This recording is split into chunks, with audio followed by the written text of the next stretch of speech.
All right, let's hop to it since it's a relatively short session here. Hey, folks, thanks for joining. We are together to talk about the last in our series around vulnerability management. This session focuses in particular on continuous improvement and kind of what we envision the future of vulnerability management evolving with. As always with logistics, we will share the recording as well as the presentation afterwards with the entire listserv, and we will go ahead and get started. If you have questions, feel free to pop them in the Q&A box in the Zoom portal, or if not, our emails are on this, and you're welcome to email us after this at your convenience. Cool. So just to recap, kind of, there were 5 sessions leading up to this, each of which went into a different facet around vulnerability management. And I think the 3 themes that we want to ensure are understood, right, is that things are changing. This is a moving target. The evolution of technology and the evolution of the regulator, along with the evolution of folks actually being bad actors, are all moving parts of this, right? So while we see trends today telling us that the regulator is maturing in their enforcement of security expectations and attackers are increasingly using sophisticated AI for building threat vectors, who knows what will come in the future and how this all will modify. But I think it is a confident position to say that that it's all constantly changing. It's kind of the only certainty. Next one, I think that the second main thing we want to ensure is understood that understanding the actual impact of a vulnerability on your ecosystem is probably the most important as well as hardest thing to hear, right? Really ensuring that the contextualization makes sense is something that there are a lot of frameworks out there, there's a lot of strategies out there, and a lot of tactics that can be done. But if strategically it's not a priority, it will become very hard for vulnerability management to be something that is sustainable. And I think the last core thing we'd want to emphasize is understanding the business support required to really ensure a vulnerability program grows, right? The end of the day, most of us work for organizations that are trying to optimize for some sort of P&L and making sure that there continues to be money to feed everyone. We have to ensure that whatever is being done for security feeds into whatever a business strategy is. And I think if we have a good understanding of those 3 kind of pillars of building a vulnerability program, then you can start thinking about, hey, how do I get better? How do I monitor? How do I mature my vulnerability program to go to the next stage as appropriate? So starting with monitoring and continuous improvement. So continuous improvement, right? I think there's 3 core things we would expect folks to have on the horizon to really start looking at continuous improvement. One is having some form of regular review. And that includes understanding whether there's new strategies, whether there are things about your organization that you should learn and accommodate more. One of the themes I think we constantly hear is, hey, the person that worked on writing the code for this device no longer is working on this device and has moved on to the next project. How do I get the context of how this code is being used in this device so I can better triage a vulnerability? That's a constant challenge I think folks have. So coming up with mechanisms in an organization to help ensure some of these resourcing issues is, I think, important and something that would probably show up if you were doing postmortem and saying, hey, how do we do with this vulnerability assessment? Are we really doing this in the most efficient and effective way possible? Next one, I think, is understanding the evolving landscape, right? There are emerging vulnerabilities, there are changing attack techniques, regulatory expectations are changing. Making sure that you have a pulse on what is evolving will be required to improve your program and really understand kind of what needs to change. And then the last one is one of these ongoing aspirations, right? Having a security first culture and mindset across the organization. It cannot be just the security folks pounding on the table saying, hey, we have to do security. You really need to have it be embedded across multiple areas of an organization. Axel, anything you would share from what you've seen? No, I mean, it was a good summary on where we as an industry are and what we need to look out for, right? It is not about designing a secure device and demonstrate through documentation that you did so, but it is also about doing so reliably and repeatedly on a path of continuous improvement, right? So no device is perfectly secure, but your next device can be more secure than your previous one, and you can accomplish that with fewer complications and less effort than you did on the previous one, right? So again, the concept is here, understand where you are, understand where you're heading, and understand your complete environment, your customers, regulators, but also then, as always in cybersecurity, the threat actors and adversaries.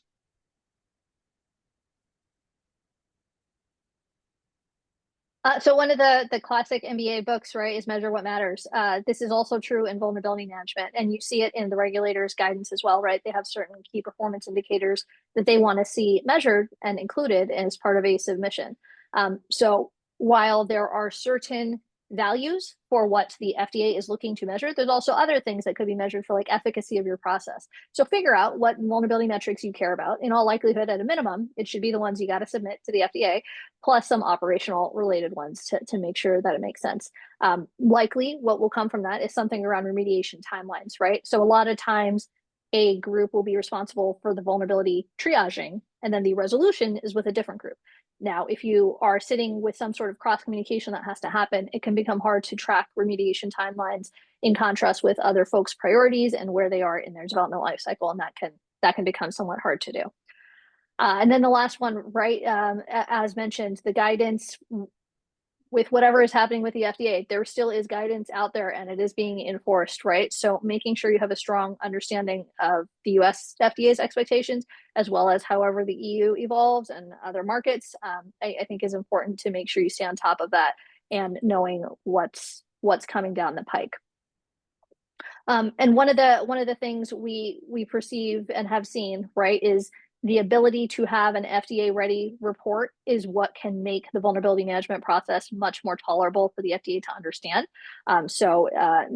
One of the tools that MedCrypt offers has what we call an FDA template.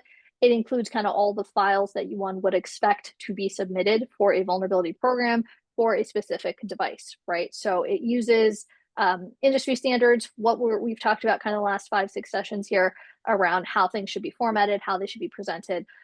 It's not security theater, but there is an element of telling a story to a vulnerability program that could make it more understandable to a third party that has to understand it.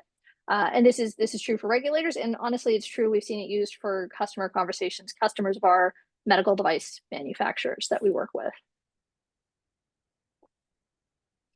One of the key things of staying informed, right? There's a lot of noise nowadays in security, right? I think there was a time when it was still called security Twitter, where you could confidently go there and say, "Great, I got a pulse on what's happening." I think since then, as well as just in general, there's so much more noise around everything right now.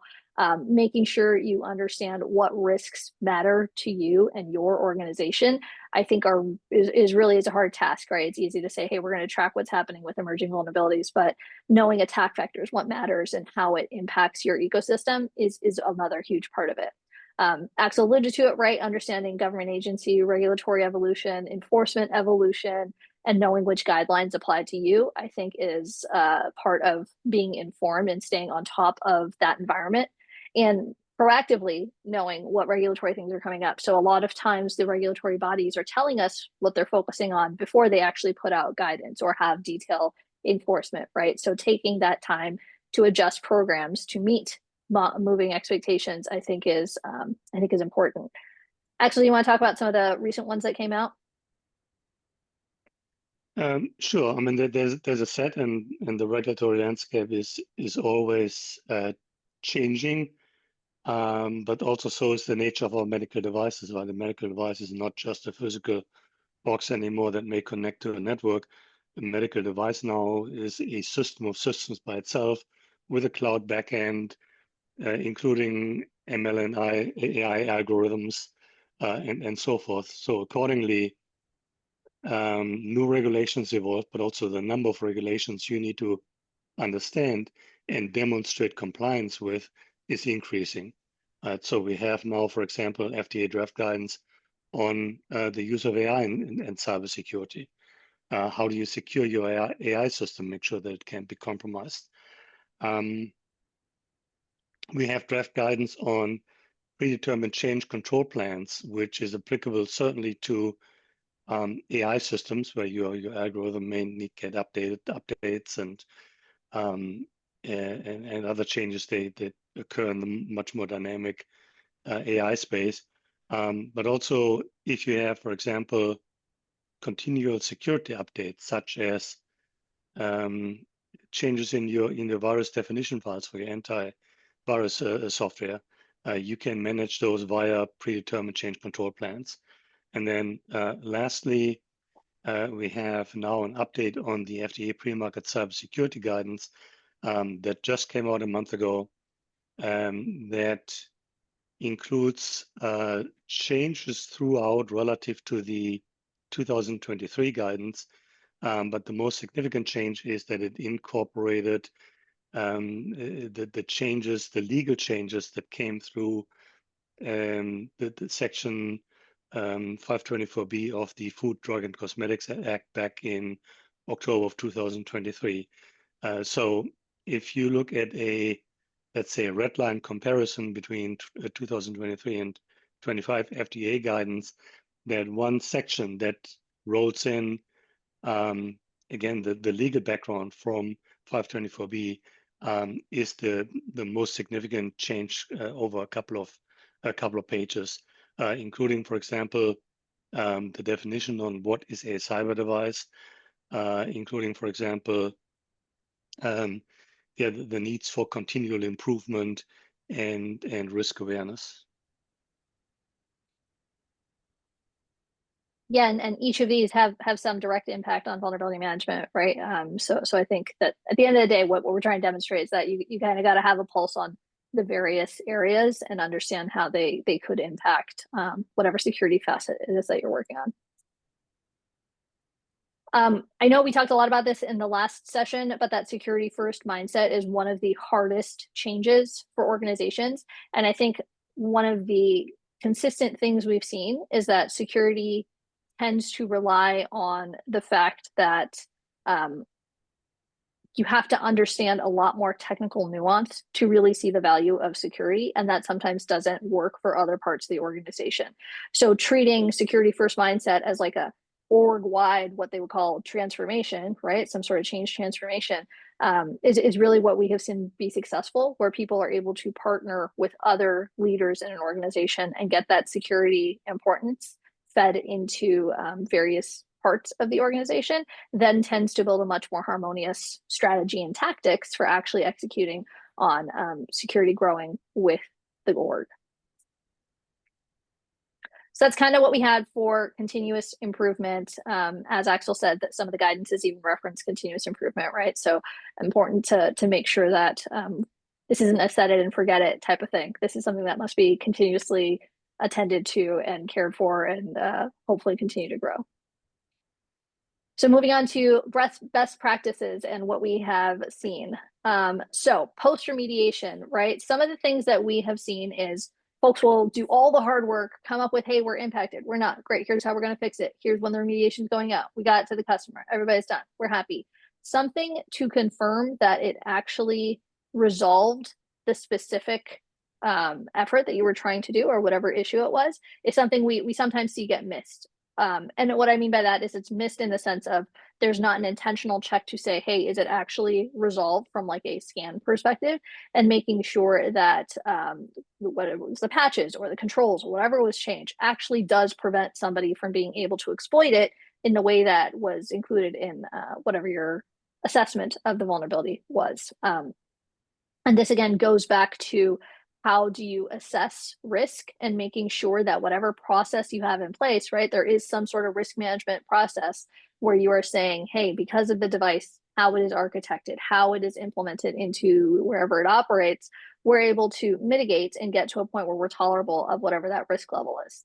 Making sure that same assessment is also done after the remediation is put into effect and you have some documentation to substantiate it, because at the end of the day, fixing it is obviously important for the device's function and clinical safety and everything that comes with that.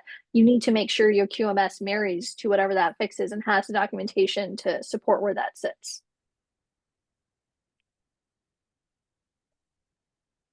Actually, you want to talk a little about this one? Yes, and then this goes back to something I touched on earlier, that we really need to look at today's medical devices as part of a larger ecosystem. But medical devices can be a small network by themselves, so they certainly will be part of a larger network, whether that is within the hospital or in the changing care environment, even in the patient's home. That we need to understand how the individual components are integrated, how they interact, and what vulnerabilities that provides, right? I need to make sure that whether it is my device internal network or the external hospital network, that it is properly segmented and that it is properly protected from any attacks that potentially could compromise, for example, authentication and allow bypass of security controls on the network level. Certainly, any authentication needs to be tested. Make sure it is effective. Make sure it is fit for the purpose.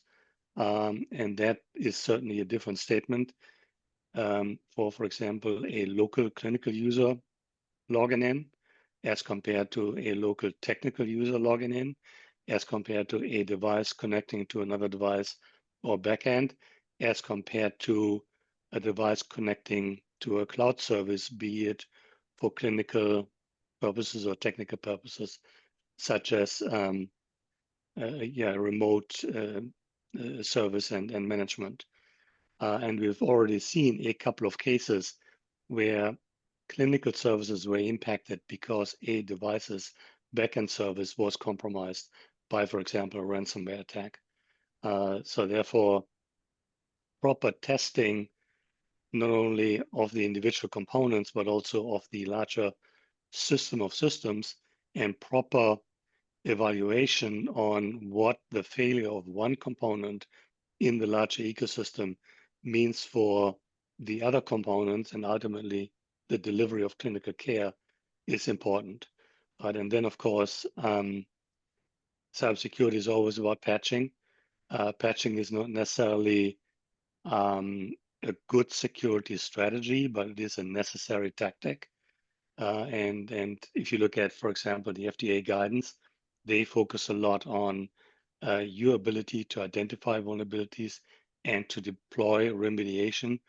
In most cases, there will be a patch, and FDA expects you to track your performance.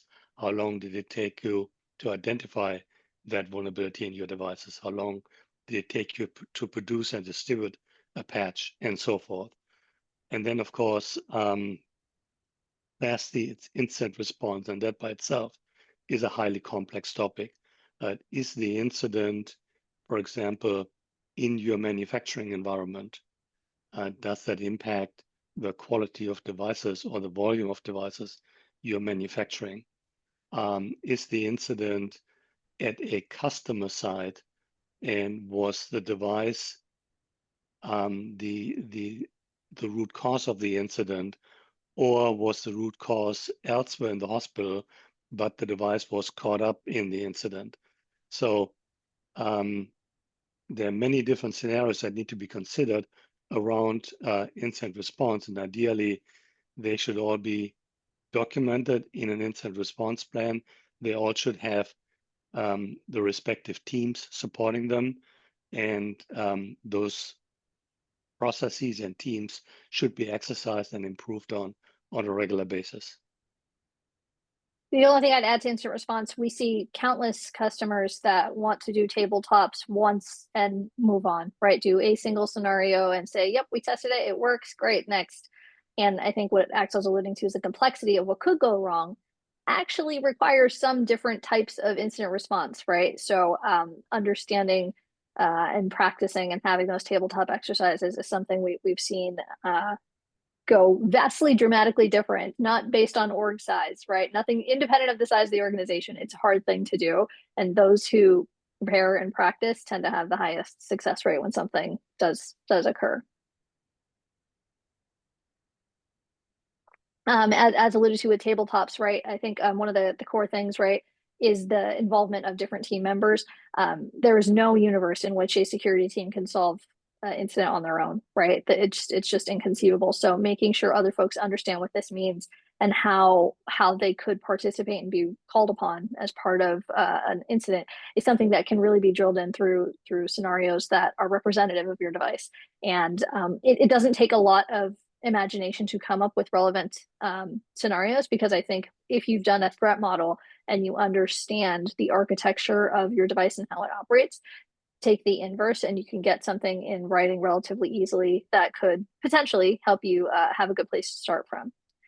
And I will say this is likely one of the best usable areas for some of the AI tooling out there, right? I'm not saying pop it into Chat GPT and move on, but I think this is a good place where you can leverage some of these tools to get the team started on scenarios and allow that to then feed into whatever the incident response plan is.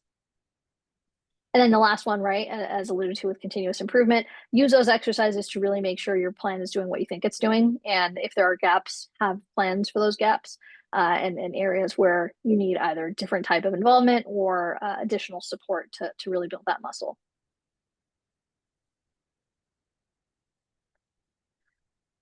So what is the future looking like, right? So I know we alluded earlier on to some of the AI guidance that's out there right now. There's a draft guidance that's out for comment right now, I believe, and the implications of how it is with clinical functionality is something I think that we all understand and has been talked about for a decade, if not more, with large language models being implemented, right?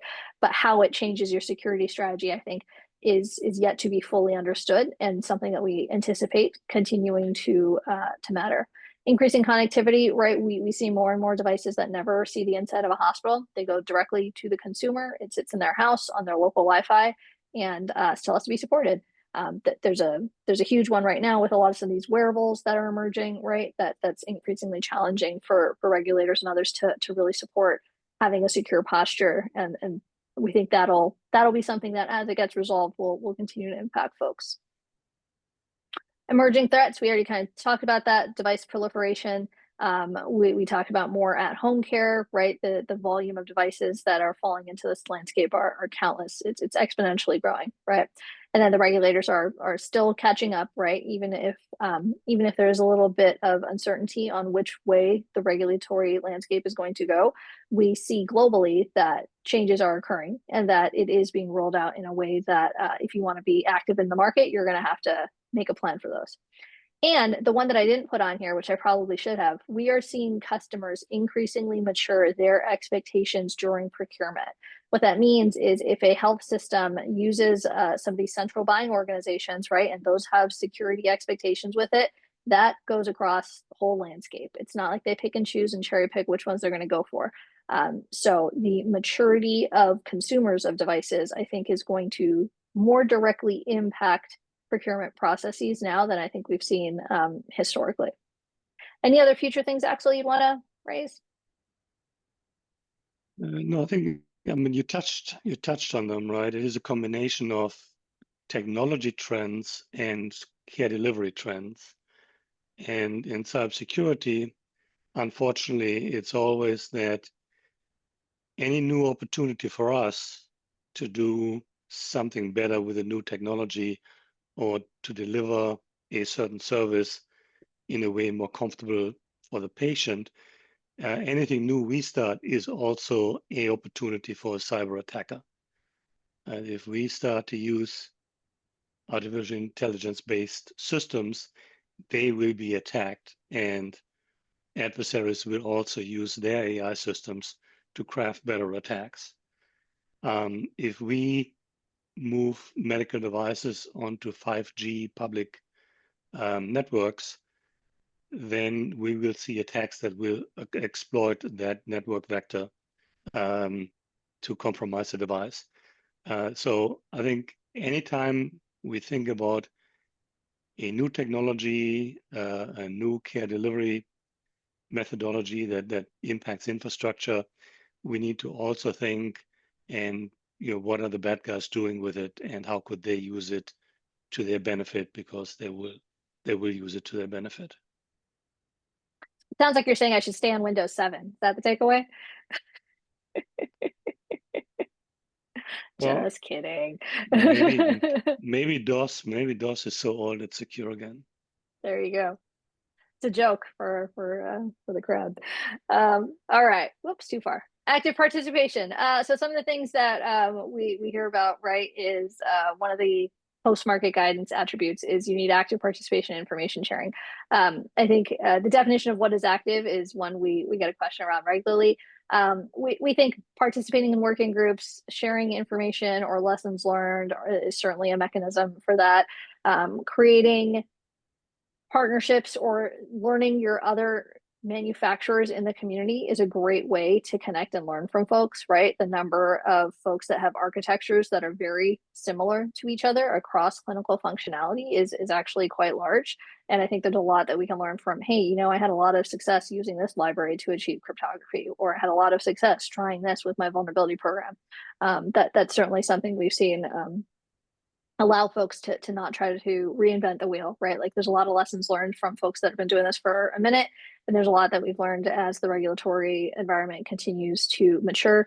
There's that recent share, right, from I think it was something like 200 complete responses from the FDA. So now they weren't device specific, but I think there's still some lessons in there that can be learned from. So it's this notion of sharing in the attempt of collaborating and going from there and not having to reinvent from scratch. Some of the things we've seen folks start to do as they look at best practices, right? Regular tech assessments, periodically understanding what's actually in your tech stack. What often is done when a device is going into its next gen, you take the previous code stack, start again, and add to it, right? There isn't a lot of, hey, looking at what's actually being used sometimes historically, whether it's still serving us, whether there are challenges with what was in there in the past. That's something we think that those device manufacturers we've seen have a little bit of an easier journey, tend to look back actively and kind of call what's not serving them and move on to the next thing. Future proofing, I think a great example of this when you think about post quantum, this is what everybody seems to be talking about these days, right? Is how am I building my cryptography strategy here so I can actually be future proof, at least in this one way, because we know NIST is going to deprecate certain algorithms in the future. So having a plan for that and knowing the life cycle of how long it actually takes to get a device out the door really requires some involvement and planning here. And then the last one, right, R&D, knowing what's out there and what's in the landscape. I think the way our view of what vulnerability management should be managed as and how the whole industry is evolved has changed dramatically in the last, call it 5 years or even 3 years. And I think it'll continue to change a lot as we see some of the challenges that device makers have in terms of actively managing vulnerabilities instead of reactively having to deal with incidents.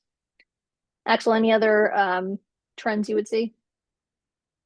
Well, I think taking a step back and looking at the big picture, right? I mean, what we see is a reduction through staffing and budgets on certain government security initiatives. For example, within CISA, some are fairly recent under the new administrations. Others actually have persisted for over a year, like, for example, the challenges we see with the National Vulnerability Database. So that problem is not necessarily new and has been with us for a while. But my point is that with those changes on the federal government side, I think more and more security responsibilities will be pushed towards us as infrastructure and product providers. Right? It is not that because, let's say, CISA doesn't provide certain updates, certain guidances anymore, that the fundamental problem of a cyber attack, the risk of a cyber attack, is going away. Right? It's not going away.